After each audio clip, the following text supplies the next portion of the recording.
Esselamu Aleyküm və Rəhmətullahi və Barakatuhu. Hər birinizi bağışlayan və mərhəmətli Allahın adıyla salamlayıram, əziz qardaşlar. İnşallah əqidə dərslərinə başlayırıq. Əqidə dərslərini İmam Tahavinin, məşhur alim İmam Tahavinin bu həmin kitabından oxuyacaq Allahın izni ilə. İmam Tahavi öncə Şafi məzhəbində olubdur. Onun dayısı İmam Muzəni məşhur Şafi fəqihlərindən olubdur. Buna baxmayaraq İmam Tahavi məzhəb olaraq öncə Şafi olmasına baxmayaraq sonradan keçib olub Hənəfi məzhəbində. Bunu da belə izah edir ki, deyir, öncələr deyir, mən görürdüm ki, deyir, dayımın yanına hansı bir məsələ barəsində soruşmaq üçün gəlirdilər və o cavab vermək üçün o Hənəfi fiqh kitablarına müraciət edirdi. Bu baxımdan dedim ki, yəni bu belədirsə elə biz Hənəfi fiqhlə məşğul olaq. Və İmam Tahavi bizim hal-hazırda kitabxanamızda onun Şərhul Məanil Əsər adlı bir kitabı var, 8 cilddən ibarət. O kitabda əsasən fiqhi məsələlərə dair əsərdir. İxtilaflı məsələlər, əlaqəli məsələlər, məsələn, namazda olsun, orucda və digər əməllə əlaqədar olan mövzularda olsun, ixtilaflı məsələlərə izah gətirir. Məsələn, biz nə üçün vitr namazını 3 rükət qılırıq? Çünki hədisdə bir rükətdə gəlibdir. Onu çox gözəl bir şəkildə açıqlayır və digər məsələlərdə həmçinin. İmam Tahavi, buna məsələn Tahavi əqidəsi deyilir. Nə üçün Tahavi əqidəsi deyilir? İmam Tahavi də özünü inşallah oxuyacaq ki, bu əqidəni İmam Əbu Hanifəyə dayandırır. Təbii ki, o da İmam Əbu Hanifənin dərliyib toparladığı əsərlə bağlıdır sahabənin sözünə və Allah Resulü'nün sünnətinə. Şərhul Əqidətil Tahaviyyə kitabın adı budur. Şərh, eşidirsin, yəni şərhdir. İmam Tahavi əqidəsinin şərhidir. Bu şərh mənim Tahavinin əsərinə aid bir çox şərhlər yazılıbdır. Onların belə ən məşhurlarından biri də Bəbərti şərhidir. Bu da biraz daha asan, anlaşılır, təzə yazılan bir əsərdir. İmam Tahavi haqqında ümumiyyətlə onu deyim ki, İmam Tahavi 3-cü əsrdə yaşamış, Hicri 227-ci ildə doğulmuş bir alimdir. Əsl adı, uzun bir adı var, oxuyacam. Əhməd bin Muhammed bin Sələmə bin Abdülməlik bin Sələmə İbn Səlim bin Süleyman bin Əl-Əzdiyyu Əl-Misriyyu Əbu Cəfərdir. Qısa olaraq Əbu Cəfər Ət-Tahavi deyirlər. İmam Tahavi əqidəsi, 4 məzhəb alimləri, hər biri İmam Tahavi əqidəsini oxudur. Baxmayaraq ki, məzhəb olaraq Hənəfi məzhəbindən idi, amma bunun yazdığı əsər ümumiyyətlə Əhl-i Sünnət vəl Cəmaatın əqidəsi olduğuna görə bütün məzhəblər İmam Tahavi əqidəsini oxudurlar. Deməli, İmam Bəbərti də 710-cu ildə yaşamış alimlərdəndir. O, şəriət elmlərini bilən, zəngin biliyə sahib, güclü, əzəmətli görünüşə malik olan hörmətli və nüfuzlu alim idi. Dəfələrlə ona qazılıq vəzifəsi təklif olmasına baxmayaraq bundan imtina etmişdir. Çoxlu əsərləri var onun da İmam Bəbərtinin də.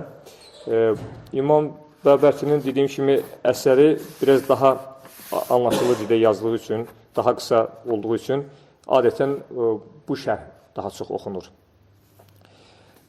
Əqidə ümumiyyətlə əqaid, əqidə sözündən götürülür. Əqaid sözün təkidir, cəmi də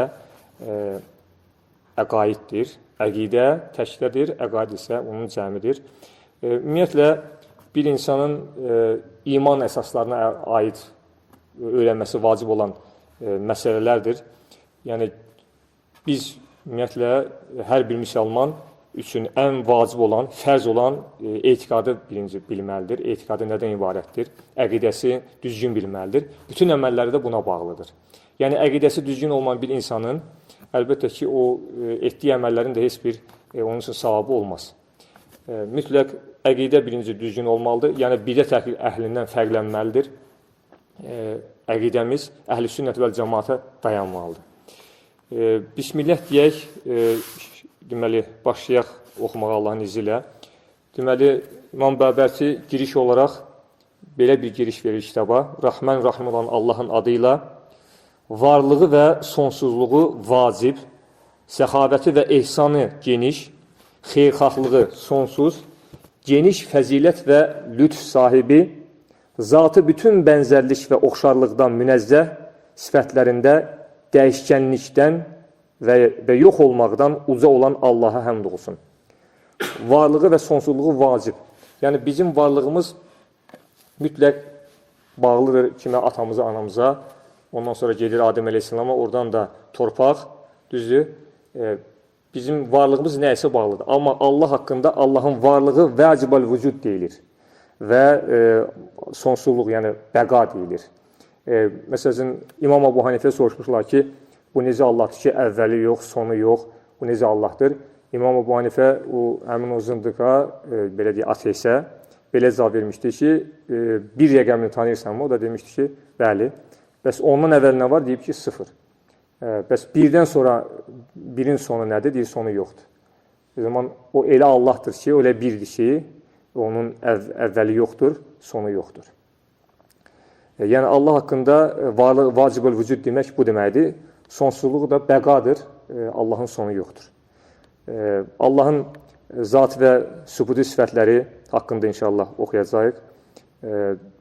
Allahın sifətləri bənzərlikdən uzaqdır, nəyəsə bənzəməz. Biz nəyəsə bənziyirik, hər bir əşya, hər bir gördüyümüz şeylər hamısı bənzəri var.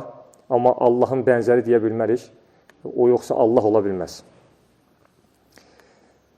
Haqqa dəvət edib insanlara doğru yol göstərmək üçün göndərilən Rəsulu Muhammədə, onun ailəsinə və əshabının üzərinə salat və salam olsun.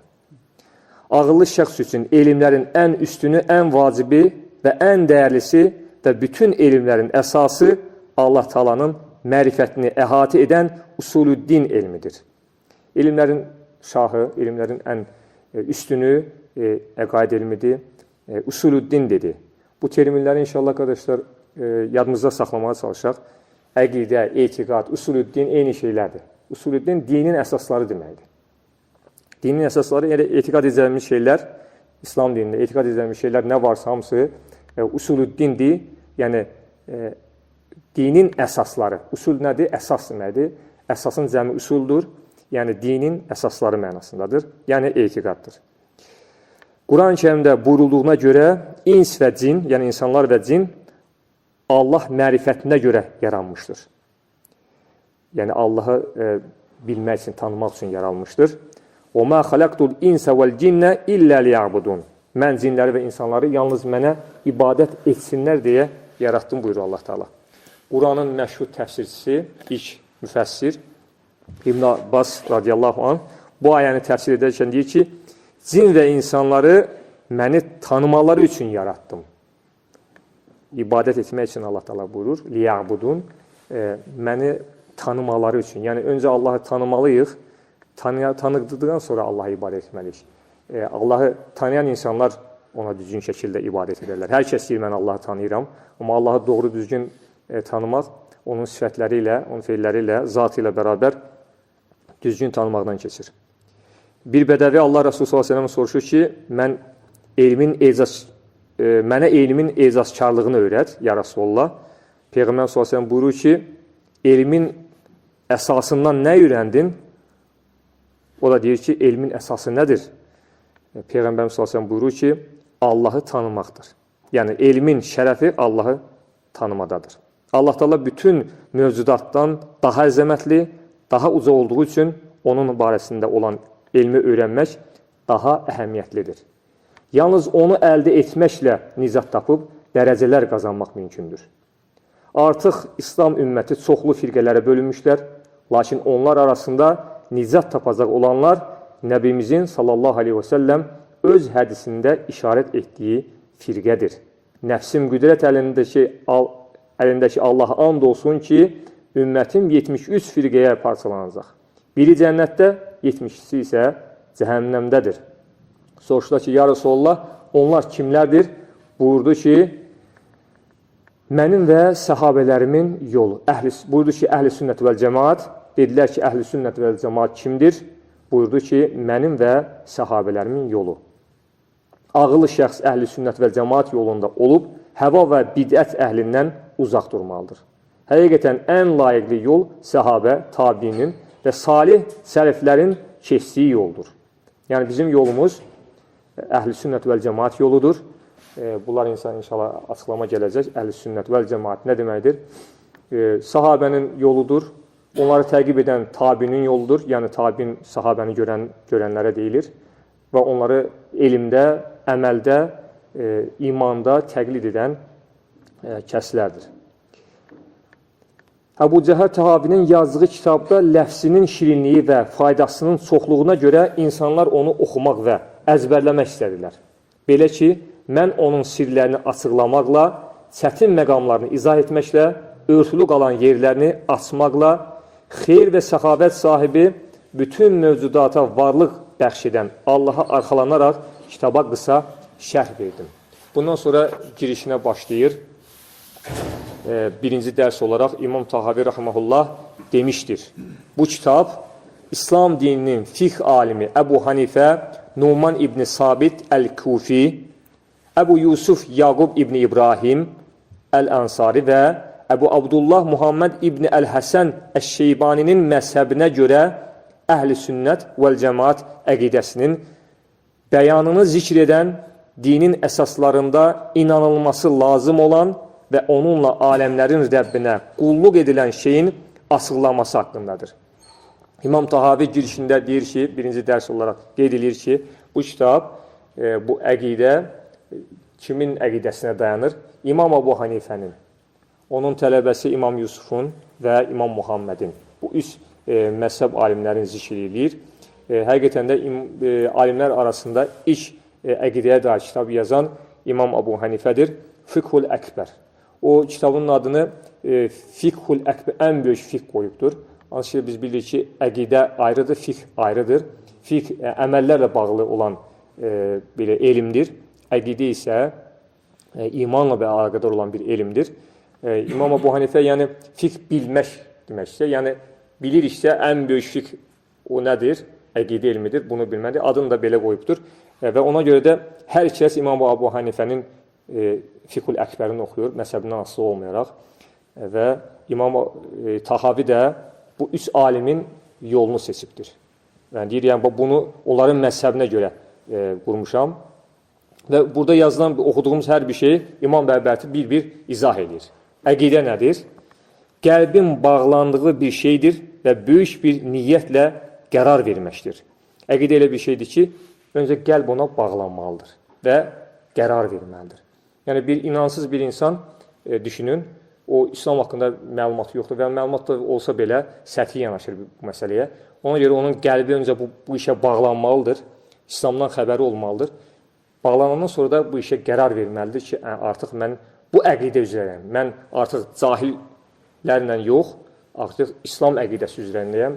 Buna da qərar verməsi lazımdır. Möhkəm bir qərara gəlib, qəlbi bir şeyə bağlanan şəxsə filan kəs etiqad etdi deyilir. Usulüddin elmi bədən üzvlərinin əməlləri ilə deyil, qəlblə bağlı olduğu üçün əqidə adlanmışdır. Demək, usulüddin dediyimiz əqidə elmidir. Bədən üzvlərinə əlaqədar olan elm deyil, qəlblə əlaqədar olan elm olduğu üçün belə adlandırılmışdır. Firuiddin elminin əksisi olaraq usulüddindən məqsəd əqidənin özüdür. Firuiddin dediyimiz fiqh elmidir. Bu kəlmələri yadımızda saxlayaq qardaşlar. Firuiddin, fiqh elminə dair. Elmi haldan öyrənirik. Namazı pozan hallar, dəst namazı pozan hallar, orucu pozan hallar və digər məsələlər fiqhdə öyrənilir. Firuiddin deyirlər buna. Amma əqidə əlaqədar olan elmin adı isə usulüddindir. Usulüddindir. Sonra burada sünnət kəlməsini izah eləyir. Yəni, kitab yazılır və oxuyan bilməlidir ki, əqidə deyərkən nə başa düşülməlidir? Sünnət deyərkən biz nə anlamalıyıq? Sünnət lüğətdə yol deməkdir. Bəzən sünnətə Peyğəmbərlə sallallahu aleyhi və səlləm yanaşı səhabilərin yolu da aiddir. Deməli, sünnət nəyin əksidir? Bidətin əksidir.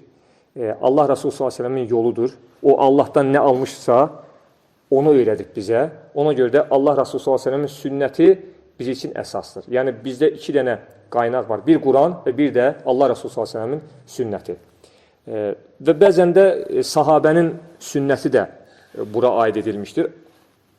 Peyğəmbər s.ə.v buyurur ki, mənim sünnətimdən və məndən sonra raşidi xəlifələrin sünnətindən yapışım.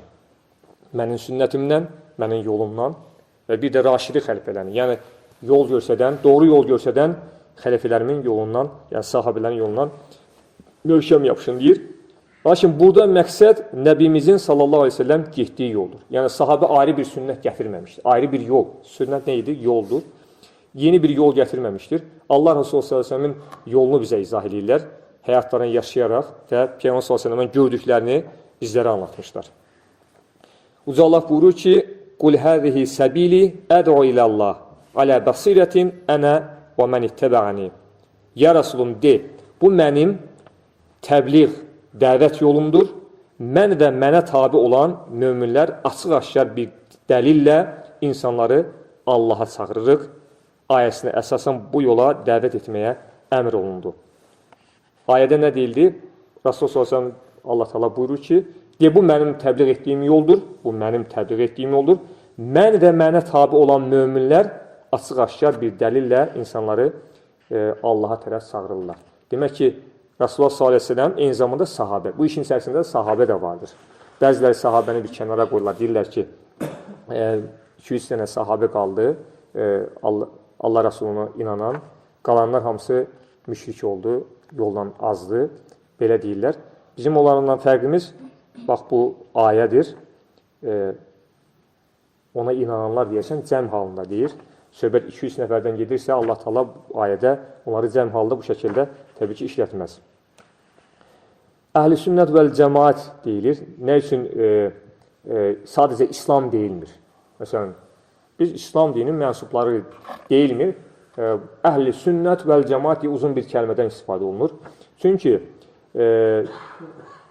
Peyğəmbərin s.ə.v vəfat edəndən sonra bir çox firqələr ortalığa çıxdı. Mötəzilə firqəsi, qədəriyyə, cəhmiyyə, mücəssimə, müşəbbihə, hər biri ayrı-ayrı firqələrdir, bidət firqələrdir və bu gün də doğmaqdadır.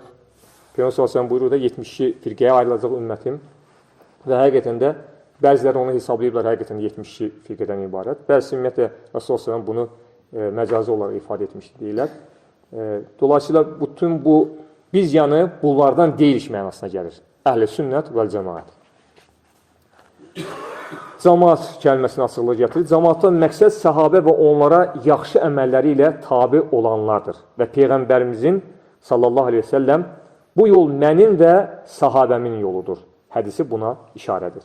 Həmin yol həva və bidət əhlinin yoluna zid olduğu üçün əhl-i sünnət vəl cəmaət yolu adlandırılmışdır. Cəmaət nədir? Təfriqənin parçalanmanın ziddidir. Orada cəmaət kəlməsi ona görə düşülüb ki, əhl-i sünnət bilir ki, Allah Rasulü s.ə.v-in, onun səhabənin yolu vəl cəmaətdə təfriqədən, parçalanmadan uzaq bir olan yoldur. Kim ki, cəmaətdən uzaq qalırsa, o demək əhl-i sünnətdən deyil, İslamdan deyil, dolayısıyla İslam cəmaatından deyildir, Allah Rasulü s.ə.v-in göstərdiyi yola deyildir. Bugün müsəlmanlar hamı məscidi tutur, bərabər bir yerdə namaz qılaq deyir. Bəziləri buradan ayrılırsa, demək ki, onlar əhl-i sünnət vəl cəmaət deyirlər. Cəmaatdan ayrı düşənlər də bidət əhlidirlər. Allah Teala ayədə buyurur Bəqərə surəsində فَاِنْ آمَنُوا بِمِثْلِ مَا آمَنْتُ بِهِ فَقَدْ اِهْتَدَوْا Əgər onlar sizin iman gətirdiyiniz kimi iman gətirsələr, əlbəttə doğru yolda olarlar. Baxın, demir ki, Allah Rasulü s.ə.v iman gətirdiyi kimi. Əgər onlar sizin iman gətirdiyiniz kimi, dolayısıyla orada qəsd olunan səhabələrdir. İşin içərisində sahabə də vardır. Sahabəni bir kənara atmaq olmaz. Bəziləri sünnətsiz İslamı qəbul edirlər. Dolayısıyla Allah Rasulü s.ə.v-in hədislərini bir kənara qoyurlar ki, onlar qorunmur Quran kimi, sadəcə Qurandan yapışırlar. Amma Allah Rasulü s.ə.v-in sünnəti olmadan, sahabənin bildirdikləri olmadan İslam anlaşılmaz heç bir şəkildə. Cümə surəsi 2-3-cü ayələrdə Allah Teala buyurur ki, ümmilərə yazıb oxumaq bilməyən ərəblərə özlərindən onlara Allahın ayələrini oxuyan, onları şirkdən təmizləyən, onlara kitabı və hikməti öyrədən bir peyğəmbər göndərən odur. Həqiqətən onlar daha əvvəl açıq aydın bir zəlalət içində edirlər. Allah bu peyğəmbərləri özlərindən olub, hələ onlara qoşulmamış başqa kimsələrə də göndərmişdir. Allah bu peyğəmbəri özlərindən olub, hələ onlara qoşulmamış başqa kimsələrə də göndərmişdir. O, qüdrətlidir, hikmət sahibidir. Deməli, Müslümin səhihində keçən bir rəvayətdə sahabə Rasulullah s.ə.v-dən soruşur ki, hələ onlara qoşulmamış başqa kimsələr kimlərdir? Buradan kimlər qəsd olunur?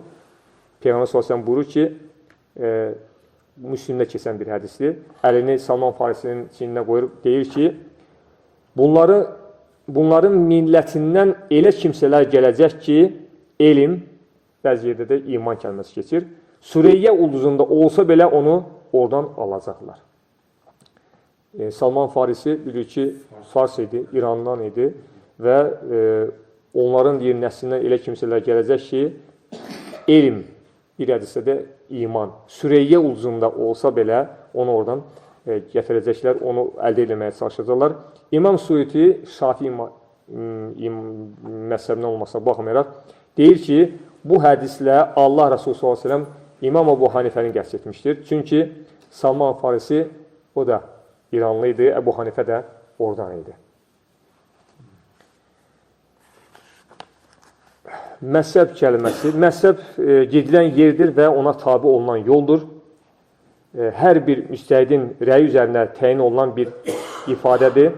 İmam Əbu Hanifənin rəhməhullah hökmlərinə Hənəfi məzhəbi deyildi. Sanki ona təqlid edən kəs bu istiqamətdə gedib ona tabi olur. Məzhəb də, bəzilər deyirlər ki, bu məzhəblər nə ehtiyac var? 4 məzhəb olmasın da, elə bir yol olsun da. Bu niyə belədir axı? Belə etiraz edənlər var. Bir şey deyim ki, qardaşlar, hər zaman o misalı veririk. Allah Resulü s.ə.v-in dönəmində məzhəb olubdur deyirik. Əslində olmayıbdır. Nəyə görə deyirik bunu? Resulullah s.ə.v hər hansı bir məsələ olanda, bilmədikləri bir məsələ olanda sahabənin gəlib Allah Resulü s.ə.v soruşurdular və o da dərhal ona cavab verirdi. Amma bəzən elə məsələ olur ki, məsələn, Allah Resulü s.ə.v deyir ki, tapşırır ki, Bəni Kureyzəyə çatıncaya qədər əsr namazını qılmayın. Onlara belə bir təlimat verir. Və yola düzəlirlər, onlar döyüşə gedirlər, yollanırlar. İnsanların bəzisi, sahabənin bəzisi deyir ki, artıq əsr namazı vaxtı girdi, gəlin əsr namazını qılaq. Başlayırlar namazı qılmağa, digərlər deyirlər ki, yox, Allah Resulü s.ə.v bizə nə tapşırdı? Bəni Kureyzəyə çatıncaya qədər əsr namazını qılmayın. Belə bir mübahisə yaranır. Bəzisi qılır, bəzisi qılmır. Bəzisi çatandan sonra qılır. Gəlib Peyğəmbər s.ə.v ərz edirlər məsələni və Allah Resulü s.ə.v deyir ki, siz də doğru etdiniz, siz də. Hər ikisinə bəraət qazandırır. Əslində doğru birdir. 2 dənə doğru ola bilməz. Demək ki, hər ikisi də, yəni belə deyir, tutam ki, 500 nəfər yola düşmüşdürsə, bunların yarısı belə deyir, yarısı belə deyir. Hələ Allah Resulü s.ə.v sağlığı dönəmində bu baş verir. Demək ki, Allah Resulü s.ə.v sağlığı dönəmində insanlar arasında Peyğəmbərimizin sözlərini fərqli anlayanlar ola bildiyi kimi, bir sahabə anlaya bildiyi ki, vəfat etdikdən sonra bizlərin də hər hansı bir hədisi fərqli anlaya bilməmiz mümkündür. Necə ki, İmam Əbu Hanifə bir hədisi başqa cür yorumlayır, İmam Şafii başqa cür. Bu ziddiyyətlər düzdür, belə də dinin bütün məsələlərini əhatə eləmir. Müəyyən bəzi məsələlər var ki, orada ixtilaflı məsələlər var. Bu da təbii bir prosesdir. Yəni, bundan qaçmaq qeyri-mümkündür. Allah Resulü s.ə.v tapşırmışdı, bir söz demişdi, düzdür. İndi mən o qardaşıma deyərəm ki, qardaş, o 4 məsələ bilsən olmasın. İndi buna bir cavab ver mənə görüm. Niyə orada bir yol olmadı? Sahabə dediyimiz ən seçkin bir ümmət, insanlar Allah Resulü s.ə.v sözündən 2 dənə şey anladılar. Demək, sonradan da bu bir təbii prosesdir, bizdən asma olmayan bir prosesdir. Ona görə biz deyirik ki, bu 4 məzhəb haqq məzhəbdir. Bunun xaricindəkilər bidət əhlidir. Bugün bizim hər hansı bir məzhəbi təqlid etməyimiz elə əslində əhl-i sünnət vəl cəmaat yolundadır deməkdir. İnsanında İslam əqidəsi üzərindəyik deməkdir. Fiqh sözü lüğətdə dəlilə əsaslanaraq dəqiq anlayış deməkdir. Terminoloji mənada fiqh dəlillər əsasında şəriət ehkamlarını bilməkdir. İslamın fəxrə adlandırılan İmam Bəzdəvi ona əməl etməkdir ifadəsini də əlavə etmişdir. Fiqh ümumiyyətlə bir islahi termin olaraq dəlillər əsasında şəriət ehkamlarını bilməkdir. Yəni fiqh anlamaq, bilmək mənasındadır. İmam Bəzdəvi deyir ki, o eyni zamanda onu əməl etməkdir. Belə bir əlavə etmişdir. İmam Əbu Hanifə rəhməhullah isə belə yazır. Fiqh elmi nəfsi və ona xeyir və zərər olan şeyləri tanımaqdır. Yəni itaət və ibadətləri yerinə yetirməklə savabdan faydalanacağını, haram və qadağaları işləməklə cəzadan zərər çəkəcəyini bilməkdir. Yəni dolayısıyla halal və haramı bilməkdir. Bilməlidir ki, bunun da qarşılığında halala riayət etdiyi zaman savab qazanır, haramdan uzaq durduğu zaman günahdan uzaq olmuş olur və bunun da nəticəsi əzab və yaxud da cənnətdir. Sonunu da bilməkdir. Yəni. İmam Əbu Hanifə və onun ardıcıllarını din fəqihlər adlandırmışlar. Bu din Nəbimizə sallallahu aleyhi və səlləm göndərilən hənif dinidir. Çünki onunla alimlərin şanı yüksəlir, hüccət və dəlilləri qüvvətlənir. Keçmiş alimlər üsul və furu kitablarını yazıb, səhih rəylə eşidilən rəvayətləri bir araya gətirmişlər. Bu mənadakı fəqihlər şəriət əhkamlarını dəlilləri ilə bilən və ona əməl edənlərdir və onlar bu ikisini bir yerə cəm etmişlər. Fiqh elminə dair əsərlər yazılıb, eyni zamanda etiqad dair əsərlər də başda İmam Əbu Hanifə, Fiqhul Əkbər, ondan sonra İmam Tahavi. Bu gün də şərhlər yazılır. Amma İmam Tahavinin kitabının üzərində bugün bidət əhli də şərh yazırlar. Onlar da İmam Tahavi özlərinə çıxmaq istəyirlər. Ən gözəl şərhi isə biz mötəbər alimlərin şərhi ilə götürməliyik. Müasirlərdə biraz ixtilaflar var, fərqli anladanlar var. Amma biz ən doğru, ən mötəbər alimlər hansıdırsa onların şərhini oxumalıyıq. Şeyx Vəki elmlə bağlı belə demişdir. Fiqhdə və kəlam elmində başqasına açılmayanlar Əbu Hanifəyə açılmışdır. Fiqhdə və kəlam elmində başqasına açılmayan Əbu Hanifəyə. Yəni, o qədər dərin zəkalı bir alimdir ki, İmam Əbu Hanifə. Kəlam da, qardaşlar, eyni zamanda usulü dindir, etiqaddır. Yəni, kəlam elmi biraz sonradan meydana gəldi. Kəlam elmi, belə deyək, bu əqidə elminin davamıdır, daha genişdir. Orada artıq bidət məzhəbləri ilə mübarizə var, onlara cavablar var. Bütün, belə deyək, detallara, təfərrüatlara girərək, kəlam elmi bugün əgər olmasaydı, İslam elmi çökərdi və bidət əhlinin əlində olardı. Ona görə baxmayaraq ki, bəziləri kəlama dil uzadırlar, kəlam alimlərinə dil uzadırlar. Ümmətin, belə deyək ki, böyük faizi kəlam alimləridir və mötəbər alimlərdir. Başda ilə İmam Əbu Hanifənin özü olsun, ondan sonra gələn Fəxrəddin Razi olsun, bizdə təfsir kitabı var. İmam Qazali olsun və digərləri ümumiyyətlə onlar olmasaydı həqiqətən də din ayaqüstə qalmazdı, bidətçilərin əlində olardı. Şeyx Həsən deyir ki, Nəzər bin Şəmilin belə söylədiyini eşitdim. Əbu Hanifə rəhməhullah fiqhə açıqlamalar, izahlar və şərhlər etməklə elmdən qafil olan, laqeyd yanaşan insanları oyandırmışdır. Yəni, fiqh əsəri ortalığa qoydu ki, insanlar bilsinlər, xəbərdar olsunlar.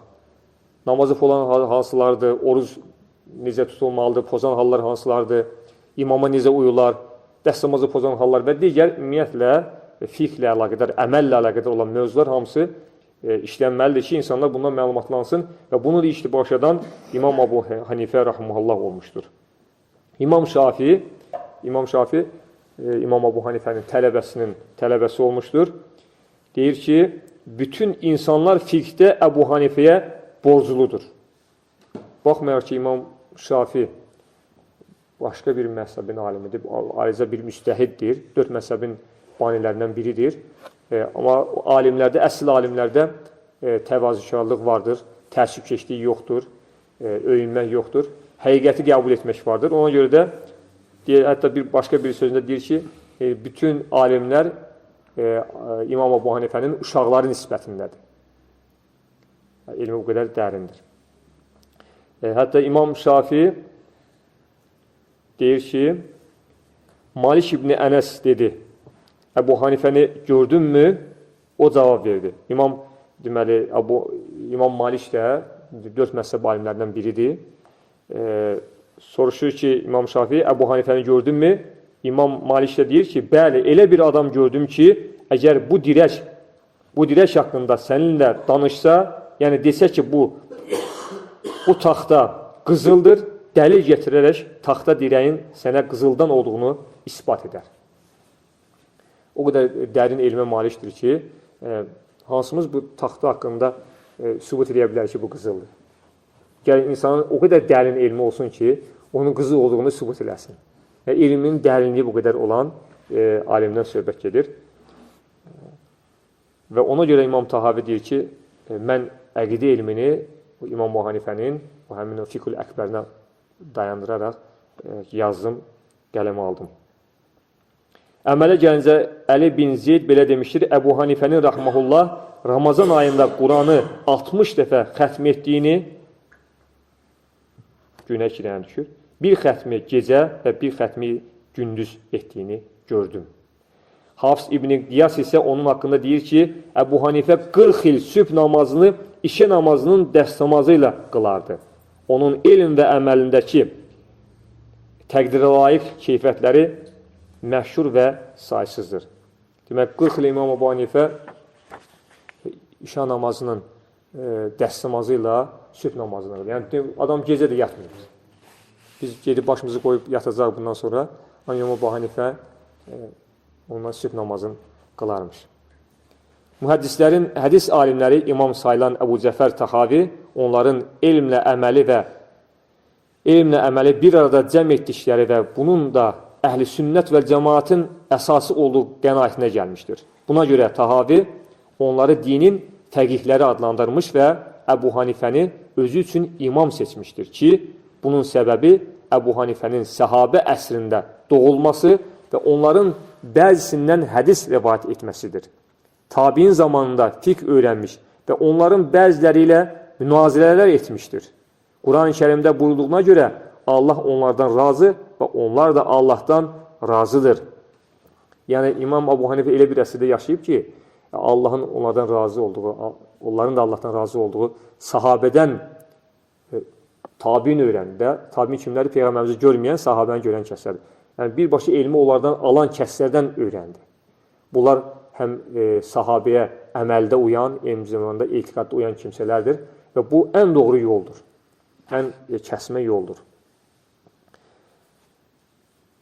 Və Peyğəmbər s.ə.v sahabələrin xeyirli əməllərinin şahidi olub belə buyurmuşdur, xeyirli əsr mənim olduğum əsr, sonra onların ardıcıllarının əsridir.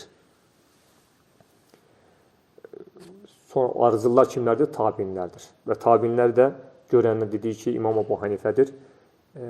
Ona görə də baxmayaraq ki, bu qədər elmi dərinliyə, zəkiyə malikdir, İmam Əbu Hanifəyə dil uzadanlar da tapılır. Yəni, bugün də dil uzadanlar var.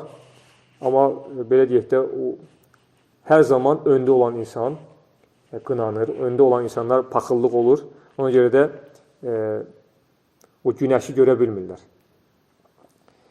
Demək ki, qardaşlar, mövzularımız qarşıda fərqli mövzular qarşımıza çıxacaq inşallah.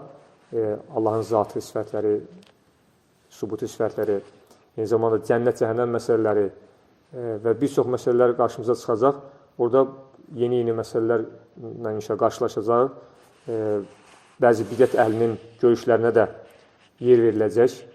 Bizim əqidəmiz, əsl İslam əqidəsi nədən ibarətdir? Orada tam açıqlığı ilə, genişliyi ilə bildiriləcək Allahın izi ilə. Demək ki, bu gün öyrəndik ki, əqidə nə deməkdir? Əqidə dedik ki, kəlmə olaraq, yəni düyünləmək deməkdir. Qəlblə əlaqədar olan bir elmdir. Furu elmi isə, fiqh elmi isə əməllərlə əlaqəli olan bir elmdir. Məzhəb və cəmaat nə deməkdir? Ona açıqlıq gətirdik. Kimləri fiqh alimi adlandırırlar? İmam Əbu Hanifə kimi əməllərlə əlaqədar elmi öyrədən alimlər fiqh alimləridir. Usulüddin elmi nə üçün kəlam elmi adlandırılmışdır? Usulüddin elmi, kəlam elmi demək o ki, eyni şeylərdir. Etiqaddan bəhs edən elmdir. Sonradan kəlam adlandırılmışdır. Yəni, mövzu genişləndikcə, məsələn, sonradan İmam Tahavidən sonra İmam Əşari çıxdı, ondan sonra İmam Maturidi çıxdı. Bəzilər deyirlər ki, axı, niyə İmam Əbu Hanifənin əqidəsindəyik, sonra deyirsiniz ki, Maturidiyik. Bu nə deməkdir? Bu ona görədir ki, sonradan elə məsələlər çıxdı ki, elə bidət əhli insanlar saydıqda Mötəzilədir, Qədəriyyədir, Müşəbbihədir, Mücəssimədir. Bunlar hamısı ayrı-ayrı firqələrdir, yəni batil firqələrdir. Onlara cavab vermək lazımdır. Mütləq onlara cavab vermək lazımdır ki, yəni əsl İslam əqidəsi bilinsin, ortalığa çıxsın. Ona görə də bu məsələlər İmam Maturidin dövründə çıxdı deyə, o dövrdə onlara cavab verildi və biz də bugün deyirik ki, İmam Maturidin əqidəsi üzrəyik. Əslində bununla biz nəyə qəsd edirik? Elə İslam əqidəsinin üzərindəyik. Bu deməkdir, sadəcə bunu anlamayanlar dil uzadırlar. Təbii ki, biz də bunu bugün ona görə öyrəndik ki, əqidəmizin doğru düzgün öyrənilməsi bizim həm əməllərimizə düzgün təsirləsin, həm də biz doğru yolda olaq, bidət əhlindən olmayaq. Allah söhbətimizi qəbul etsin, qardaşlar.